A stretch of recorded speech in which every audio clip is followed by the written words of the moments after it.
Hey y'all, welcome back to Exile Wargaming, where today we're going to be talking not only about Harlequins, but also Aeldari and all of the success they are finding with this new hyper-aggressive playstyle in the Warhost and Aspect Host detachments. In this video, I want to cover a few different lists, how they interact on the board, and then what we can also do in the Ghosts of the Webway to recreate a good amount of their success. Now, the War and Aspect Host lists that you're going to see out there today operate very, very similarly. There are a few main differences, but I did want to highlight some of the reasons why you would consider a Warhost list or an Aspect Host list beyond this.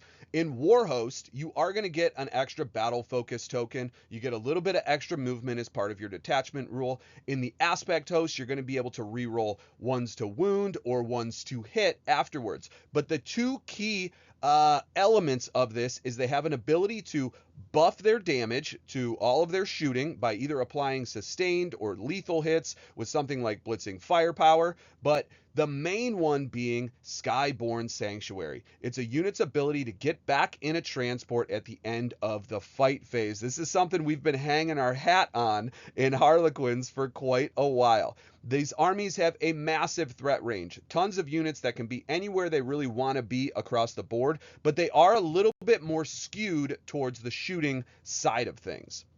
Now, I'd like to highlight a couple lists piloted by some of the absolute best players on the planet who have had some recent success utilizing this strategy. Jack Harpster and Vic VJ. Vic VJ actually just won back-to-back GTs with his Aspect Host list. He is truly incredible. If you want to see any of it, I highly, highly recommend joining the Fireside Podcast. I became a member about 6 months ago and recently just kind of upgraded my status to join the Discord, and it is well worth it. I don't know if there's anyone better at just smooth talking their way through different scenarios and battle plans than Vic and David Gaylord. It is truly incredible. The Art of War is also amazing and doing as much as they possibly can. This is not a advertisement for either of these, just a really healthy amount of respect for some guys doing some really incredible things. So I do want to thank whoever it is that would be watching this for your guys' content. It is amazing. But getting into these lists, you're going to see a lot of different similarities. While Jack Harpster brought this to a team's event, I believe it was 8TC, over the course of 5 rounds, he played 5 different armies and almost maxed his score. I do not believe that this is a team's skew of a list, and it would handle itself very, very well in a singles environment. In the hands of someone who knows what they're doing, this is a truly frightening army. He has Eldrad attached to 5 Storm Guardians or 10 Storm Guardians. He has Fugan attached to a unit of 10 Fire Dragons. He has Jane Czar attached to 5 Howling Banshees and Lycus attached to a unit of 5 Warp Spiders. Beyond this, he has a couple trash units and 5 Corsair Void Reavers and Rangers, and then 2 total units of Fire Dragons. One of them is with Fugan. 2 Wave Serpents for those Fire Dragons to disembark and re-embark back into each and every turn through use of Fire and Fade and Skyborn Sanctuary, and then 3 units of Swooping Hawks and 3 total units of Warp Spiders, one of them again attached to Lycus. He is able to push sections of the board with his entire force, decimate whatever it is he sees, and then get back into safety afterwards. This list allows you essentially to move block wherever you need to across the board through use of some of your utility units like Swooping Hawks, Warp Spiders, Rangers, and Corsairs, and then just reload and do it again the following turn. Vic VJ's list operates among a similar principle, but has a few different tech pieces involved that I really enjoy. Now, while the Aspect Host does have Skyborn Sanctuary, it doesn't have Fire and Fade. So you're going to see he does not have 2 units of 10 Fire Dragons. He has a unit of 10 Fire Dragons attached to Fugan, but also Mugen Ra inside of a Falcon with 5 Dark Reapers. Sometimes maneuvering, especially on certain terrain formats, 2 Wave Serpents is just impossible. The Falcon allows you to kind of navigate certain sections of the board and utilize the range on the Dark Reapers instead of just having to dump Fire Dragons right in front of your opponent. But you're going to see a good crossover. He has Mogan Ra attached to 5 Dark Reapers inside of a Falcon. He has Fugan attached to 10 Fire Dragons inside of a Wave Serpent. He has Jane Czar attached to 5 Howling Banshees, and then Lycus attached to 5 Warp Spiders. He also is bringing an Autarch with Wings and Strategic Savant attached to another unit of 5 Warp Spiders. There are 3 units of Warp Spiders total. But what this Autarch does is it ups their OC so that they can become a good objective stealer throughout the course of this game. Having an Autarch and an ability to use an aspect token to flip its wound roll with the Melta is also crucial. I love this piece in any of these different armies. I'm enjoying the Autarch with the Banshees, but really the Autarch attached to anything relatively useful seems just incredible. Up in the OC makes it just that much better. He has a few more trash units in 2 units of Corsairs and a unit of 5 Rangers, and then 2 units of Swooping Hawks and the 5-man squads in 1 big 10-man unit of Swooping Hawks as well. This unit is, I think, the joker of this list. It allows him to jump out, move block a huge section of the board, apply lethal or sustained hits, get rerolls of 1s to hit or wound, and also hit his opponent with a healthy amount of at least 5 mortal wounds in the process. So this unit is a really good catch-all. It's a good follow-up unit, or it's something good to just throw out there in the beginning of the game when maybe you're trying to unload your fire dragons and just block an entire section of the board. I am not going to pretend like I know exactly what he's doing with this unit of Swooping Hawks. He is far better player than me, so I'm sure there's an exact use if you are looking for how he's applying this, or whatever else he's utilizing in this army. There are a few really incredible videos out recently on the Fireside Podcast. I would recommend checking those out for the specifics. But at the end of it, I think these 2 lists are a really great highlight on the core foundations of what you can do to make a successful, aggressive Aeldari list right now.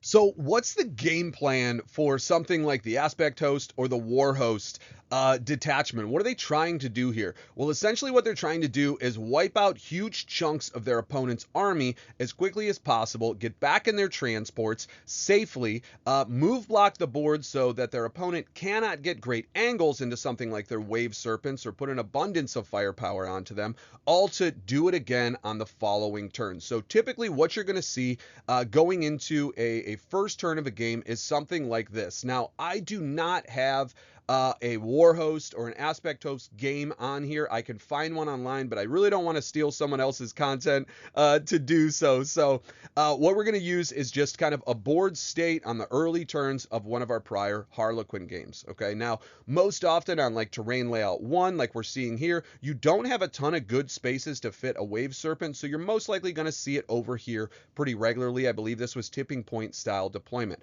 If your opponent gets to go first, they start moving up a couple different units, you're in okay shape because they're not going to be able to get all the way across the board at you anyway. And if they do come close to the mid board, it pretty much just spells doom for them anyway. What the main goal of this is to find pockets in terrain where you're able to disembark, your fire dragons or whatever it may be, to just lay waste to everything. This right here on GW terrain layout 1 is crucial. You do also, a lot of times, depending on how your terrain is set up, have the ability to lay some guys out up here, which is pretty decent as well. You have a really, really great staging point so that you can disembark whatever it is you want to get into.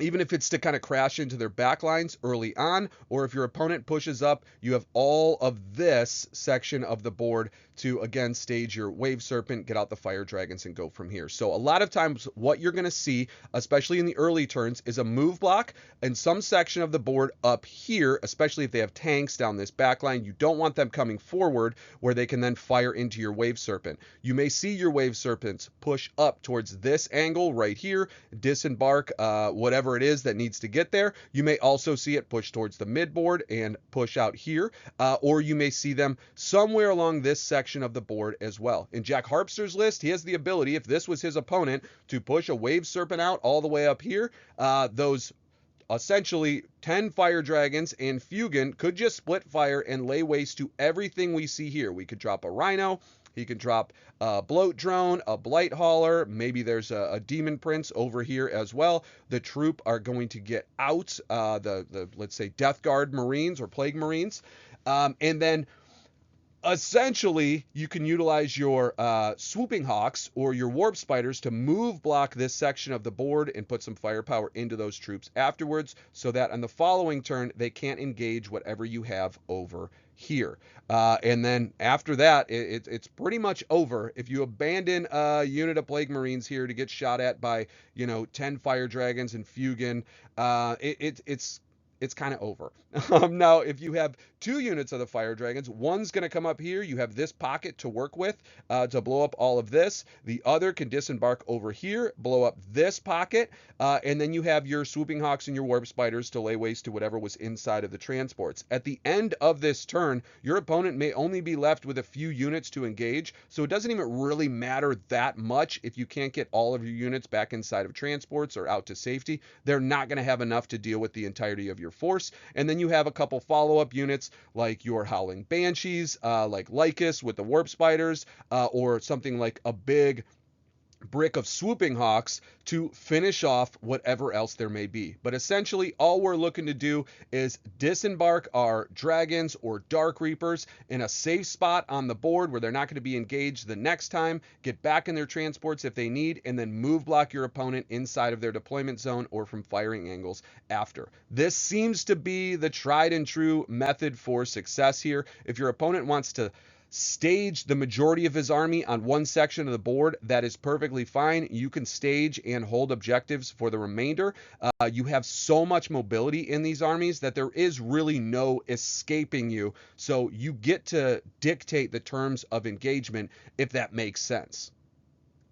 Now, all of this being said, I do want to make it known that, it's not always as easy as it looks here. If our opponent did have something like a unit of Poxwalkers or something holding this space, you are going to have to dedicate some resources like Swooping Hawks or Warp Spiders to get rid of them and kind of create that pocket for itself. But it's okay if you don't get this done in, a single turn, as long as you are staging for one big turn. It seems like you have a couple to work with to eliminate the trash unit and screens your opponent may be throwing in front of you.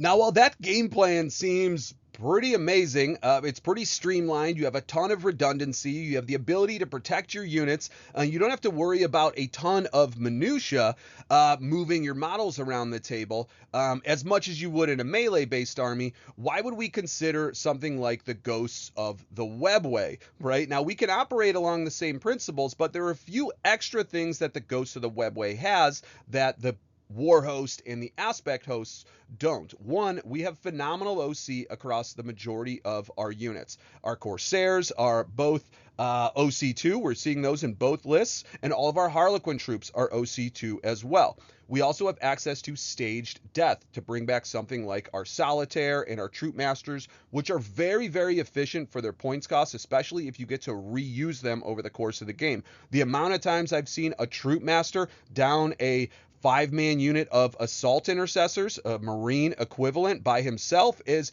pretty astonishing. So it allows us to kind of up our unit count. And it also provides a few different tricks throughout the game that our opponent has to play around. We have access to that reactive move. While we don't have Fire and Fade or Skyborn Sanctuary, we can still re-embark our units into transports if we really needed in certain crucial moments of the game. Something like a big brick of Harlequin troops with Chegarak's Coil, being able to Trickster's Retort back into a Wave Serpent sometimes is the end to it all. It's the complete game changer.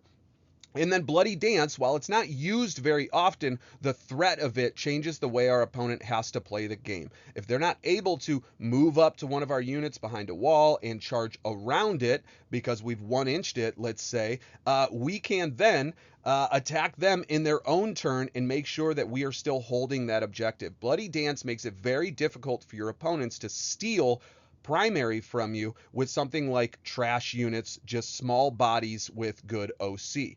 The Star Weavers are absolutely incredible. They do allow us to Fire and Fade in and out of them pretty regularly. And one of the biggest reasons I really enjoy the Ghosts of the Webway is 6-inch pile and consolidate on all of the troop masters, plus another unit with something like an aspect or a battle focus token. So we have this ability to tag everything our opponent has across their board instead of just having to move block them. One of the cases for utilizing the Ghost of the Webway is instead of move blocking and shooting, we get to essentially shoot, charge, and then tie them up in combat in place, make sure that they can't move while also doing a little bit of extra damage. So we are trading some of the utility of the Swooping Hawks and the Warp Spiders for a little bit of extra damage. Now, the skew in a Ghost of the Webway list is definitely going to lean a little bit more towards melee as opposed to what we would see in Warhost, where it's primarily going to be based around shooting. Now, while there's a ton of different ways to play Harlequins, I want to highlight a couple lists that I think are good fits for this action plan, this game style. In our first list, it's a little bit more focused on the Harlequin side of things. In the next list, it's going to be a little bit more focused on mixing it with Aeldari. So in our first list on the left, you're going to see a Shadow Seer with the Mistweave Cloak attached to an 11-man unit of troops to infiltrate the midboard. This unit is going to serve a very specific purpose, close to what you would see out of something like Lycus, moving towards their opponent's home field objective and being sort of a disruptor. And then we have a Troop Master with Checker X Coil attached to another big brick of 11 troops.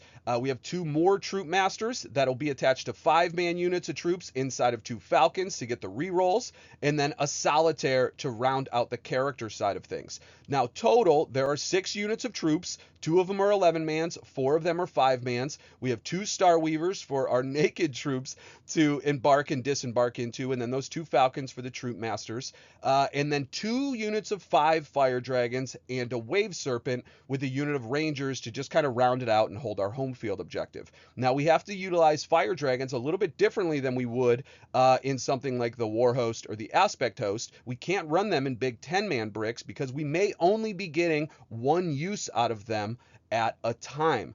These units may just fall, they may die to whatever's going to fire at them. We want to make sure we are not just one and doneing them, so I want to split up these units throughout the course of this game. This list is coming in at 15 total units at 2,000 points on the nose. Both of the Aspect and the Warhost lists are also coming in at 14 or 15 units. Now, if we really want to dive deep into this game plan, we're going to want to shift over to this kind of mixed Aeldari Harlequin approach. You're going to see a ton of similarities in this list. Now, you have 2 big bricks of troops, one attached to the Shadow Seer, another attached to a Troop Master with Coil. You have 2 more Troop Masters attached to 5-man units of troops inside of 2 Star Weavers, and then the Solitaire to round out the Harlequin side of things. What we're going to do from here is fill out all of the most important aspects from the Warhost. We have Fugan, and 2 units of Fire Dragons inside of a single Wave Serpent. Again, we don't want to use a big 10-man brick of Fire Dragons just because we don't want to waste those units. We want to be able to separate our firepower just a little bit. So typically what I would do is disembark Fugan's unit first, lay waste to whatever we see in front. Maybe it's 2 transports. A lot of times we can make that happen. The unit will get downed in return, but then we can resurrect Fugan after, and in the following turn we bring out the 2nd unit of Fire Dragons to make something happen. We also have an Autarch with Howling Banshees. This unit has been incredible. It's another option for fights first as well. You can also create a really incredible castle with the Howling Banshees and the Solitaire, kind of making this impenetrable fortress where you can essentially utilize Bloody Dance and Heroic Intervention in the same turn and just fights first or fight on death your opponent into oblivion if they do decide to attack you early on. We have 2 units of Corsairs to fill the trash roll and a unit of Rangers as well to infiltrate and kind of screen the midboard if we really need it. This list is coming in at 14 total units at 1,990 points. Depending who you're going up against, you can just run Fugan solo. So I want to highlight a couple of our game plans across a few different games that we've run recently. This one was against Blood Angels. It's not up on the channel yet. Hopefully we'll get that one up soon. I'm going for 2 videos this week, guys. Let's go. But you're going to see pretty much the same action plan you would have seen in the Warhost or the Aspect Host. We're going to use this rune to stage everything we possibly can. We get first turn in this game. We're going to have the Shadow Seer brick over here across from our opponent's home field objective. Again, we love this unit to be our disruptor if we have that opportunity. It's going to be backed by the Autarch and Howling Banshees. If I was worried about our opponent engaging them, I may have put the Solitaire a little closer to this side of the board and threatened Bloody Dance, as well as that free heroic intervention as well. We brought up a unit of Corsairs just to hold this objective and make sure that our opponent didn't have easy firing angles into this unit of troops. And then the Wave Serpent with Fire Dragons right back here. This Wave Serpent now has the ability to push up over here and disembark the Fire Dragons if we need it in this pocket, or he can push down here and clear whatever our opponent may want to bring out towards the midboard. This is a 2-inch wall, I believe, that we could just drive straight over. So we have a bunch of different options that we can utilize here.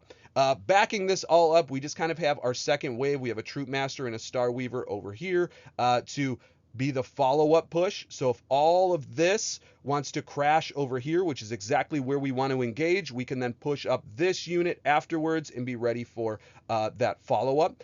We are still looking to disembark or engage our opponent in this block right here, and we're going to utilize an early move block to keep our opponent back in this section of the board. Now, this repulsor had I believe a captain and some assault intercessors. It may have had Blade Guard veterans inside of it as well, but this unit is pretty hefty. We want to make sure if we do engage our opponent early on, we have the option to kind of block them. And then instead of pushing up something like Warp Spiders or Swooping Hawks, we're just going to advance our unit of Harlequin troops all the way up towards this section of the board. If these guys are move blocked, we're in really great shape.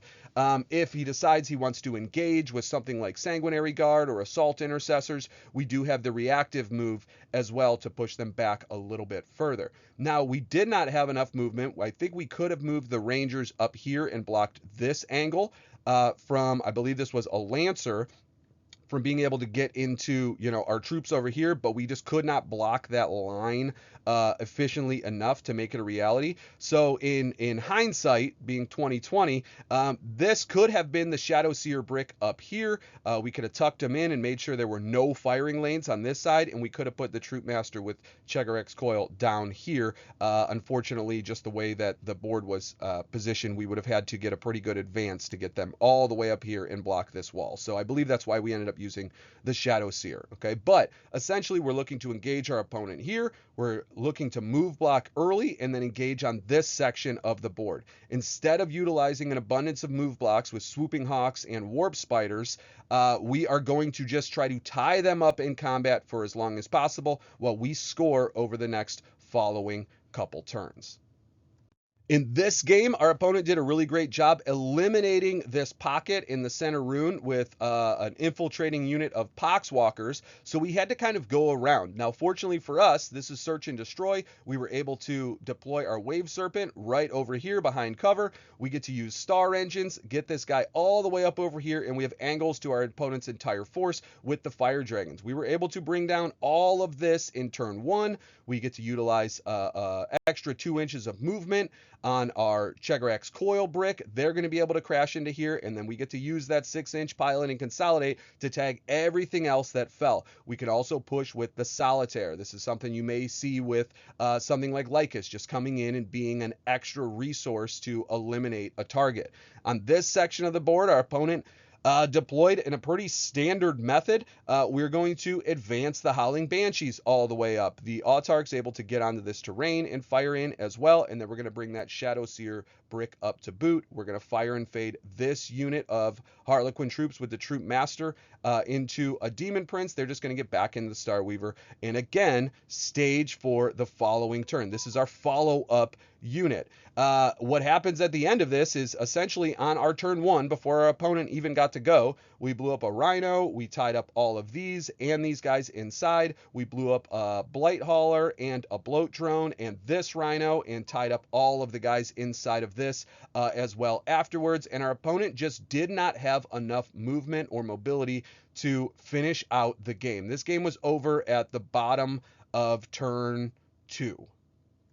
Now, I believe this final game highlights the advantage Ghosts of the Webway has over the Aspect Host or the Warhost. Not saying that is better, but this is where the advantage lies. And if you find yourself in a meta like this or in positions like this regularly, you may want to bring the Harlequins off the shelves and try this approach. Our opponent utilized the terrain very, very well. He utilized some of his trash units. I believe these Zangor Enlightened are only 50 points to screen a section of the board so that our Wave Serpent could not come in early, drop off Fire Dragons, and lay waste to something like Magnus and a Mutalith, you name it.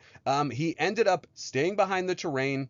He plunked his rhino up here so we can disembark his Thousand Sun Rubric Marines into whatever we wanted to push forward, or just stage for the following turn. And then he lined this rune with a unit of Zangors. Now, typically, we would not have a really great approach to dealing with this. We would essentially be able to utilize a unit of Warp Spiders to come out over here. We'd have to fry this unit and then stage for another. But then what happens to the Warp Spiders afterwards is they get wrecked by this unit of Rubric Marines as well, and anything else that may be staging on this section of the board. If you wanted to go all in, you absolutely could, but because our opponent tucked in almost everywhere behind this rune, in this rhino, behind this rune, it didn't give us a ton of really great options that would be able to bring them down in their entirety. Our best option is to try and tie them up so they can't shoot us off the board in just a turn or two. What we get to do in this game is dig our opponent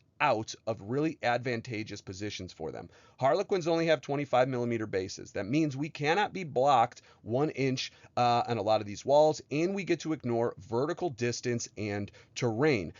Beyond this, we can charge through enemy models. So if he's trying to line up something like Magnus from being able to be charged, making us try to go all the way around, we could just charge straight through here if we really wanted to engage him. We don't have to worry about the Zangors ahead of time. These are some of the benefits, but one of the biggest ones is the 6-inch pile and consolidate. What we were able to do in a turn like this is begin our Chegarax Goil Brick safe and sound behind here, move it all the way up, move our other unit of Harlequin troops up that was inside of a Star Weaver, dual charge this unit while also being able to pile into the Mutalith Vortex Beast. We used Chegarax Goil Brick to do 6 mortals to the Zangor Brick. We split our attacks between this troop brick into the Zangors and the Mutalith Vortex Beast. Then this full unit of troops got to attack into the Vortex Beast and then move into and tag a unit of Rubric Marines beyond this section of the board. So we moved all the way from here to here inside of 1 turn while eliminating 2 units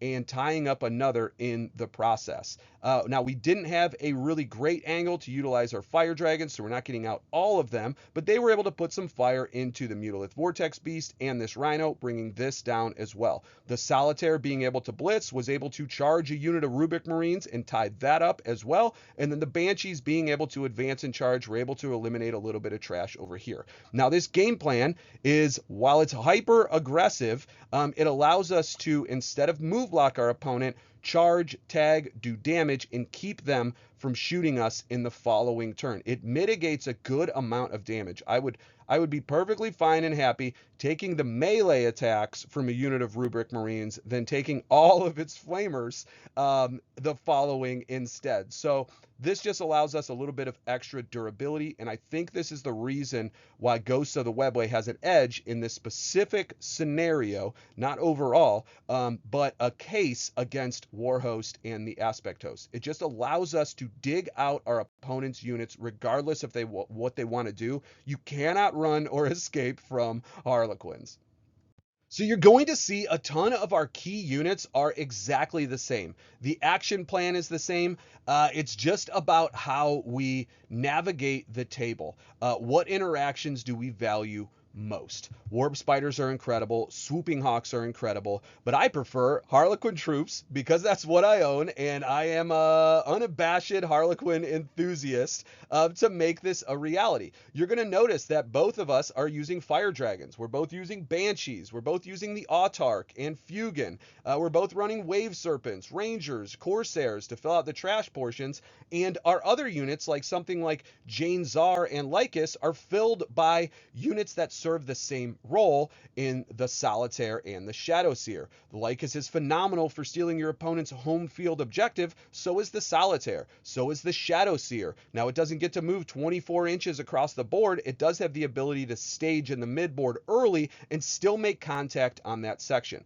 Both of these units, the Shadowseer Brick and Lycus, are serving as sort of disruptors or follow-up units, something that your opponent really has to watch out for. And the Solitaire does the same amount of utility that Jane Czar does, in that it's an abundance of 2 damage attacks with fights first and an ability to threaten the board really wherever it needs to be. So we are essentially trading Warp Spiders and Swooping Hawks for Harlequin Troop Bricks and some Star Weavers. The lists are the same. We're utilizing a couple different stratagems, but we have the ability in Ghosts of the Webway to dig out our opponents instead of just move blocking them. If you prefer shooting, I would definitely recommend the Warhost and the Aspect Host. If you prefer melee, or you just want to bring those Harlequins off the shelves and get them to work, you can run the Ghosts of the Webway detachment. There are a lot of benefits towards running this. Again, the Solitaire, being able to resurrect, being able to bring your troop masters back, which I think is the joker of this whole scenario, could be huge. It is essentially like we're playing the same list, but over the course of the game, we may be earning an extra 2 to 3, maybe even 4 units back through use of that stage death stratagem. It allows us to just keep pushing forward just a little bit more.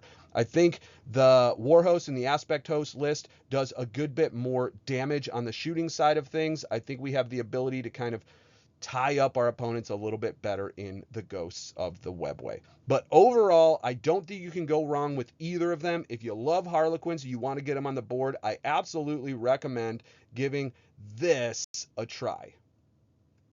But guys, thanks again. I hope you enjoyed. I know this video is a little bit different than what we are traditionally getting into, but a few weeks back we started exploring this. I noticed that a lot of Aeldari players were finding a really great amount of success as well utilizing this action plan. So I just kind of wanted to get my thoughts out there and see what you all think. But again, please like, share, subscribe, join the Discord. Any little bit of help always means more than you can imagine, and I look forward to seeing y'all in the next video.